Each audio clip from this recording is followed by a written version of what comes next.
right now in studio with 97.3 ESPN.com, Sixers insider Austin Krell, who's in here for the next hour, so you guys can fire off Sixers thoughts and questions to 609-403-0973. We got a ton of questions in the first hour for you, so we're going to throw a bunch of them out throughout the hour. But let's just kind of break it all down, man. The George deal. You were awake, weren't you? It was a long night and had me contemplating the meaning of life often throughout last night. Because you hear like 6 different things from like all these different people, and you're wondering like, okay, is this going to happen soon? Happen late? And eventually it got to like 2 a.m. and I'm sitting there on my phone and I'm tired. I'm like, you know what?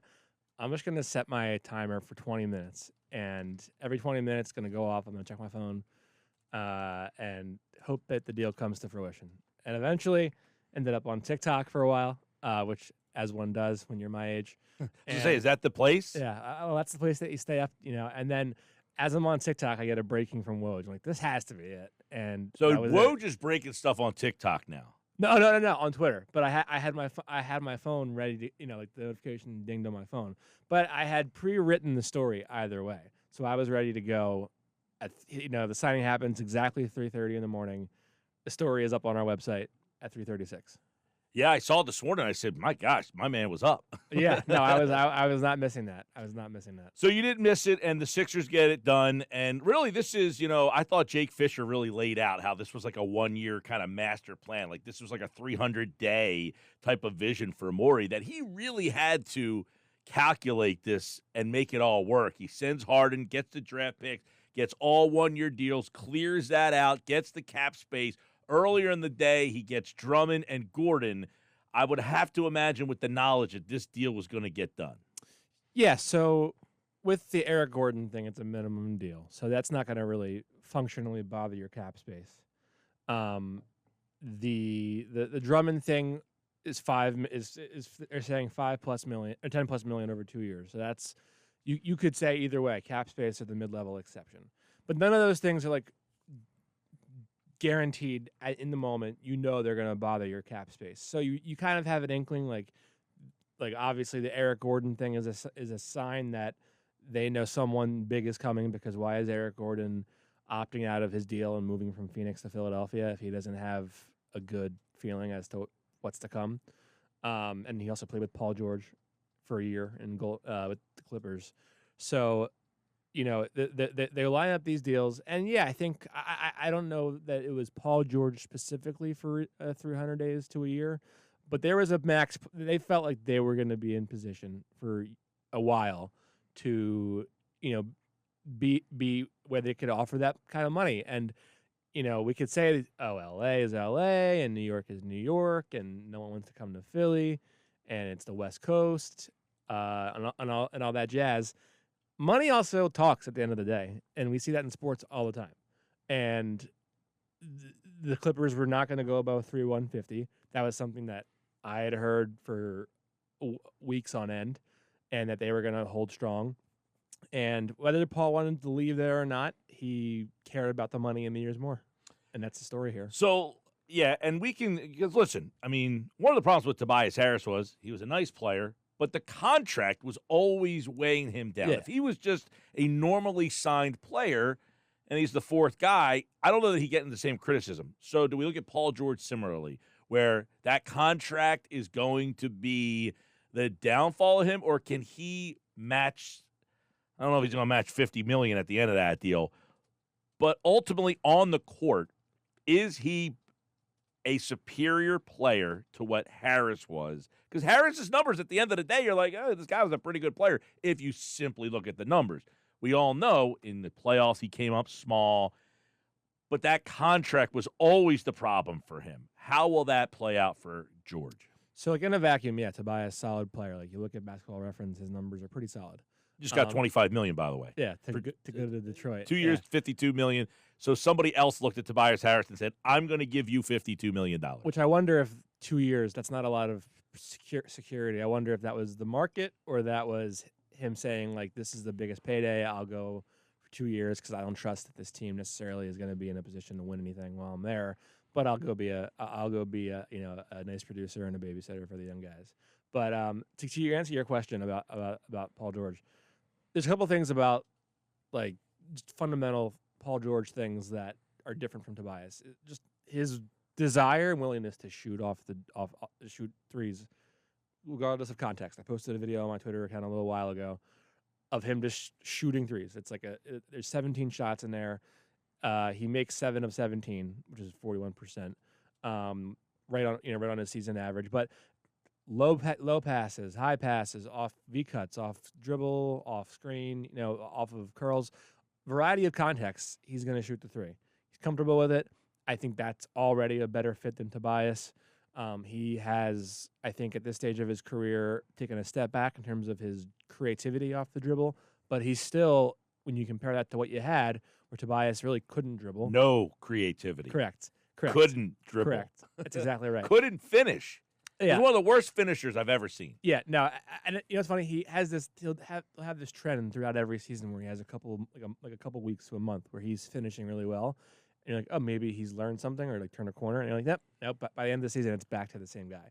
But as much as that concern for Paul George at 34 exists because like he has lost a step, he's still able to get to the basket and use his athleticism in a way that I think Tobias took a step back. I think one of the things that happened with Tobias this year is he lost a step physically. He didn't really know how to make up for that or replace that. But like he couldn't get to the rim the same way. His mid-range game was not as productive. I wonder if there were injuries that nagged him throughout the season and they were never reported on because he didn't want that out there. But you could see like there was it was just a different level of player. And I wonder how much of that is just he took a step back and was never the greatest athlete anyway, or it was just a pure confidence thing. Well, I think that contract really was hanging over him, and I don't know that he handled it all that well, and it was pretty well known that the people were kind of done with him maybe 2 years ago. Oh, yeah. Yeah. No, it was never a strong relationship. The playoff flameouts, high profile at that, were always there. And listen, I mean, Paul George, 114 playoff games. He is I remember when the Clippers lost to the Nuggets in the bubble, and it's the iconic Paul George misses the three off the side of the backboard as the Nuggets are clamping down to embarrass the Clippers and win the series by being down 3-1. I had an agent text me, and they're like, way off P strikes, and people call him playoff P, and ever since then I've been like, oh, it's way off P because that's what it reminded me of. And like, and it's all to say, he's had bad moments for sure. He's played in 114 playoff games. You're gonna have bad moments, like that's just the nature of the sport. He's also led the Clippers to a conference finals in 2021. He led the Clippers, the Pacers there twice with not very good teams. Do you remember those? Remember those wars between the Heat? They were awesome. Yeah, the Heat and the Pacers, and it was and Paul you George. Look, somebody texted in today and asked, who was his second guy, and I said, I don't know, Roy Hibbert, George Hill. I think it was Lance Stevenson, maybe. There's you want to throw him in there? I mean, yeah. I think Bynum was on one of those teams. Maybe, but really, like that was Roy Hibbert before he got the yips or something. Yeah, like his model of big man was phased out of the NBA completely within a year or two. He, George was the best player on those Pacers. So as the best player, he got you to 2 finals. So he's at least at that level. Now he's not that player anymore. How far away is he from the Pacer guy who the Clippers got? Where is he now from those performers? Well, I think he's someone now who just doesn't have the ability to. And was he a different player after that injury? No, I mean, like I don't really remember Paul George that well before the injury. Like he was an up and coming star by the time of that injury, like an established all-star, but still up and coming. And if you recall, he gets traded to Oklahoma City, and that was because he found out that Pacers weren't interested in acquiring another star to help him, and he was like, "Well, you weren't trying to win. Get me out of here." And so he traded to Oklahoma City. Has the best season of his career in Oklahoma City. I think people forget when he got sent to Oklahoma City, right? That he really, people didn't think much of them when he got there, and he kind of like re-elevated. That was after KD left, and I was like, oh, this is the new thing in Oklahoma City. And the second year he was there, which is the year before he got traded away to the Clippers, he averaged like 28 a game. He was 28-8. Yeah, MVP finalist, All-Star, DPOY finalist. He was legitimately a top 5 player in the league that year. He's not that guy anymore. He's taken some more injuries, obviously. He's aged. It's inevitable. I don't think you need him to be the player that he was in those prime years, though. You just need him to be like, look, when the ball swings your way, attack a closeout, do something off the dribble, catch and shoot threes. You can average an easy 22, 23 a game here.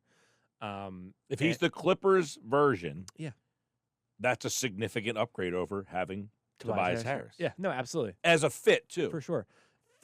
Just the fit by itself will be better, make or miss. Even if even if it's a night where he has 16 points, it's the way in which he gets those 16 points that matters a lot, to me at least. And he's not gonna have to expend as much energy on offense in theory. And he will have the help on defense with Joel roaming around the rim. So it's not like you have to distress yourself to keep every ball handler in front of you. You have insurance behind you in Joel, ready to roam at the rim. So I think there is some padding for him on both ends of the floor that maybe doesn't exist out in LA. And we can talk about Joel's injury history and why why that's a detriment, why that's a risk, whatnot. We also then have to talk about Kawhi Leonard's injury history and how Paul George was often left in the playoff series in LA high and dry and to fend for himself while Kawhi Leonard had to ice his knees or have season-ending surgery. And when you consider that, and then you consider the fact that the Clippers in the middle of last season gave Kawhi a 3-year, $150 million extension without telling Paul George, according to Brian Windhorst yesterday. That's a relationship thing. It's going to rub any player in the NBA the wrong way, especially one who thinks, how many years in a row have I sat here and had to fend for myself in the playoffs while Kawhi was not available? And I don't think it's Kawhi versus PG and animosity there, but I think it's like that's the level of respect you have for me that you couldn't like fill me in or say like, hey, this is what we're doing with Kawhi, and just let me know. Like there is relationship management that was failed when you give Kawhi that deal, set your market for your other star, and don't tell him about it. Yeah. So Austin Krell's with us in studio. You can read out about the signing over at 97.3ESPN.com. So Paul George is the first move. That ends up happening early in the morning. Before that, they get Andre Drummond. I think we should dive into him a little bit because it's been a position of need since 2013. I mean, or the first time that Embiid stepped on the floor. It's been a position of need since Ben Simmons left the team. Since Ben Simmons left with Andre Drummond. Yes. Because they had Drummond here, and, they traded him away, and then they never replaced him. And we've seen a plethora of stiffs walk through that door that just could not get the job done. And, I contend a lot that Hartenstein just killed them. And they had no answer. Even Embiid had a rough time with him. But obviously, Embiid does enough on the one end of the floor to keep it. But when he went off the floor, Hartenstein just absolutely wrecked them. And they had no answer. And that shouldn't be the case anymore. That when you lose Embiid for 17 minutes here, 15, 17, 18, 20 minutes, you now have a more than serviceable guy. So I think it's fascinating, like the juxtaposition of Drummond signing with the Sixers yesterday and the Knicks losing Hartenstein today. 3 years, $87 million to Oklahoma City, for those who don't know. I think the Knicks, like in that series, and in the playoffs as it went on, became increasingly obvious that their best creator was Jalen Brunson, and there was a big, big, big drop-off between him and everybody else. They were able to mask that really well, because they had guys like Mitchell Robinson for a while, but largely Hartenstein and even Josh Hart, who were just demons on the glass. Mm-hmm. And so, the first possession, the first play of the possession might not result in a make, but they're getting tip outs and they're getting rebounds and they're getting second chances, third, fourth, fifth chances against the Sixers. Drummond is that guy. He is, we talk about like stiffs and whatnot, and this guy and that guy that backed up Embiid. By the way, DeAndre Jordan got another contract. That's unbelievable. Incredible. It's an incredible heist. Andre Drummond that isn't all to say that Andre Drummond is some great big at this stage of his career. He's never been a good finisher. His terrible hands, doesn't block a ton of shots. He's a drop back big. You can't switch him on the perimeter, so he's questionable at best in the playoffs. But he's the best rebounding big man in the NBA. Like advanced numbers portray him as the best big man in the NBA when it comes to specifically rebounding the basketball on either end of the floor. And so you look at those issues in the playoffs, and you have to be careful to not let recency bias kick in when you're making these deals. But rebounding has long been something that the Sixers have struggled with since Ben Simmons was booed off the floor against Atlanta. Yeah. By the way, Drummond, when he started for the Bulls last year, averaged almost 20 rebounds a night. Yeah, it starts 20. It was like his per 36 minutes numbers was like 17 points, 20 rebounds. Yeah, like I mean, when he actually got the starting minutes, I mean, he averaged 18 rebounds a game as a starter. Now, in a backup role, though, you just need to ask him. He played 17 minutes a game in Chicago. In Philadelphia, when he was here, he was playing about 18 minutes a game. And in those 18 minutes a game, I mean, he's literally, one of your best rebounders. I mean, so it's a huge addition that just gets overlooked because it's 2 years, $10 million, and it's like, oh, okay, you're the backup center. But I think everybody out there listening understands how big of a void that has been. And I also think that, like, we can talk about what do you do in the playoffs, because if you're gonna, ideally, you would like to switch everything in the playoffs and make it so that way teams just can't attack you out of screens and whatnot. Drummond can't guard in space that well, so you're a drop back big. How do you pad around him to cover that up? Do you say we're just going to double down on offense and we're going to play with Paul George and Tyrese Maxey in those lineups together so that way we can at least cover up on offense? Do we try to do more with perimeter defense so that way Drummond doesn't have to really worry as much about trying to walk the line between stopping ball and doubling back to the rim? There's a variety of ways that they're going to have to cover that up, but I do think that them getting Andre Drummond, not only just in the regular season in terms of eating up those minutes when Embiid doesn't play or when is going to be huge. It's going to give you extra possessions. It's going to help you end defensive possessions with one shot, but it's also going to put the writing on the wall for Paul Reed here. And I know he's a fan favorite and whatnot. $7.723 million. The fact that I know that off the top of my head is sad. But $7.723 million, non-guaranteed Paul Reed next year. So they have a choice here. Do we waive him and create a total of, I think it's like 10 million in cap space to use on a free agent that we like right now? Or do we trade him? Because under this godforsaken CBA that is ridiculously complicated, it's the worst thing anyone's ever written. I don't know why they did that to us, us, the media, why they did that to us. But there's a provision there that if you're a team that is not at the apron, which the Sixers are not, you can trade out a player making between $7 million and $29 million and take back— That's a big range. Weird. Right. Very weird. Take back $7.5 million more than you sent out. Paul Reed just so happens to make $7.7 million. Very convenient. You can trade him and take back $15 million roughly in a deal if you were to trade him. So your options are really, do we create $10 million in cap space, or do we turn Paul Reed into a trade chip and make that effectively our cap space by trading him with some stuff to get a player back we like in a deal? But I think the writing is on the wall when you go and you draft a Dembana who may be a two-way guy, maybe a very inexpensive contract to develop, and then you go and you sign Drummond for less than you have Paul Reed for. I think the writing has to be on the wall as they continue to fill out this roster. Well, and how, in the end, that breaks for them because they got knocked out in the first round. If they advance, they can't do that. So them losing actually ends up kind of helping them. Danny Ainge did him a favor. Imagine that. Right? I mean, when you think about it, in those terms, the loss to the Knicks in the first round, big picture, helps them out because of this Reed situation that they can now try to add to this particular team. We'll see if there's any interest in Paul Reed. I know you mentioned Danny Ainge, because they offered the deal last year. The Sixers end up matching the deal, bringing him back with this provision that if they lost in the first round, he is not guaranteed.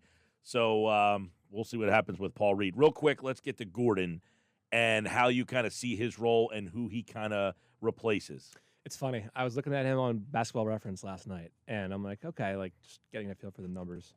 Dude averages 11 points a game and literally nothing else. Like, basically no other counting stat other than shooting and scoring. So I was like, this man is a 35-year-old bucket.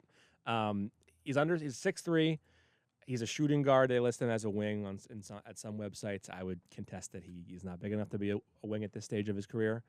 But at 6'3", like a low center of gravity, which is what you want for a guy on defense at that size, he's going to shoot the leather off the basketball. He's a volume three-point shooter. That's what he's always been. There's still a little bit of like off-the-dribble equity that he has that I think will help. But really, he's out there to space the floor with whoever he's out there with. I think if you put him in a backcourt with Tyrese Maxey, you're leaving yourself open to defensive problems because one is 6'2", 6'3", other is 6'3". Two small guards in the backcourt. We know how that works. Similar to the guy that drafted, too. Correct. But even if you have defensive issues, it's just going to stretch the opposing defense out, and make life easier for your stars as they try to operate. There's obviously a Daryl Morey connection from his days in Houston. There's a Paul George connection from his days in Los Angeles. But, I mean, I think it means something when you are leaving a very warm state out there in Arizona when we have Kevin Durant and Devin Booker and Bradley Beal. Say what you want about the team, but that's a lot of firepower. And you are declining your player option to get a little bit more to move across country to Philadelphia. It means you believe in something. And I think I was having a conversation yesterday with somebody. When you add Paul George, you have Tyrese Maxey already, you have Joel Embiid already, you're going to see veterans flock to Philly as much as the Sixers can offer roster spots, that is, because you're looking at the landscape of the league. Oklahoma City isn't going anywhere. LA isn't going. The Lakers are not going anywhere. Debate, you can debate how good they really are, but they're there. Dallas is not going anywhere. Denver, like you're stacking teams up in the West really quickly, and if you're a veteran looking for a chance to win, your shot might be in the East, and it might be with a team like Philly. Well, the East has got interesting. We'll continue to take a look at it. Austin Krell, you can follow him on Twitter at NBA Krell, 973ESPN.com. They also brought back Kelly Oubre. So let's dive into how significant, in your mind, Oubre, of all the free agents that they have, Batum, he ends up going to L.A. He's with the Clippers. DeAnthony Melton has just signed with the Warriors, so you're not getting him back. But you did get Oubre back. How significant, Austin, is getting Oubre back? I think it's underrated. Oubre was probably the biggest success story for a minimum contract in years anyone's had in the NBA. And I thought that his market value would be something like $15 million per year. And I thought a team like Detroit would fork it over to him, and the Sixers would be unwilling to match that. So I don't know what his market was. I do think there was a sense around the league that last year was not the true Kelly Oubre, and that the guy from the Charlotte days and the Golden State days and what have you was really who he is. And we'll see. But he fit in like a charm last year. He was fantastic. He became a fixture of the starting lineup. I remember last season. They're playing Memphis in Philly, and this is when Tyrese is out with a concussion and Joel has his meniscus. And I'm sitting there and I'm watching Nick Nurse draw up set plays for Kelly Oubre when they have Tobias Harris in the court, and I'm thinking to myself, this is the funeral for Tobias. This is the Tobias Harris bon voyage moment, because if your coach is drawing up plays for a guy with no right hand and on a minimum deal, that tells you how much confidence he has in you when you're the guy on a bigger salary. Well, and I think by the end of the year, one of the disappointing things about the way that playoff series went is because you thought Oubre passed Harris over in importance, and he didn't show up either in many of those games. I mean, the one game, you're like, look, he averaged 14 or something like that a night, and he scored like 4. You're like, come on. All I'm asking was if you scored 10. I don't even ask you to hit your average. Just give me 10. And he didn't show up in some of those games. But I think he got better as the series went on. But I would imagine now you don't need him to be the third guy like it almost did last year. Yeah, I mean, it's funny. Woj said that the Sixers got their starting 2-guard back. And I'm reading that, and I'm like, that's generous considering the guy's shot is as up and down as it comes in the NBA. We'll see if he's a starter. I would pencil him in maybe if they don't add any other wing or shooting with size. So maybe it's Tyrese, Kelly, Paul George, question mark, Joel. And maybe they don't. And I mean, I don't think the Sixers under the Nick Nurse regime believe in like traditional positions. When that training camp last year, all the talk was like, we feel freer now because we're just told to play a style rather than a position, and so we're just reading and reacting to how the game plays out, and it's more natural for us. So I do wonder if they're just going to go non-traditional positions and say like, here's your 3 wings with size. Here's Joel. Here's Tyrese. Everybody have fun. That's been a lot of the questions that are coming in for you, Austin, is what do the Sixers do next? How do they finish out this roster? What else can they do with where they are cap-wise? So that literally, Daryl Morey has done everything to keep this franchise exciting. The Colangelo should go down in history as some of the greatest villains in Philly sports history. I do agree with that. I think the Colangelo era was maybe the worst 2 years or whatever there between the moves they made and all that. But what is Morey going to do next? A lot of the questions going down that road. The fact that the Sixers, what can they do now? Have they passed the Knicks? So there's a lot there, obviously, but a lot of it centered around this roster's not finalized. What more can they do to kind of finish this thing out? So there are in the CBA, there are implications for meeting a certain roster floor. Like you get charged for not meeting a 12 players on a roster. I think the Sixers have, by my last math, 8 or 9 players. So they're not even at the floor yet. And then you have to get to 14 by the regular season. You have to keep at least 14 on the roster throughout the regular season. Or else, every 2 weeks you can get through 2 weeks without having 14 guys, but you really have to have 14 on the roster. So they, just by following the rules, they can't be done yet. Do they look at Kyle Lowry and say where else is he going to go? Back on a minimum. He would actually, I think, pencil in as their best passer. Unfortunately, for better or for worse. Seeing a lot of that, entry passes, that kind of stuff. Paul George, not great. Oubre, not great. You lost Batum, who was, excelled in that role. Was your best passer. Yeah. I do see somebody putting out the bat signal for Ben Simmons as an entry passer. That would be something, that the designated entry passer and then the designer for your pregame outfits too. Yeah, exactly.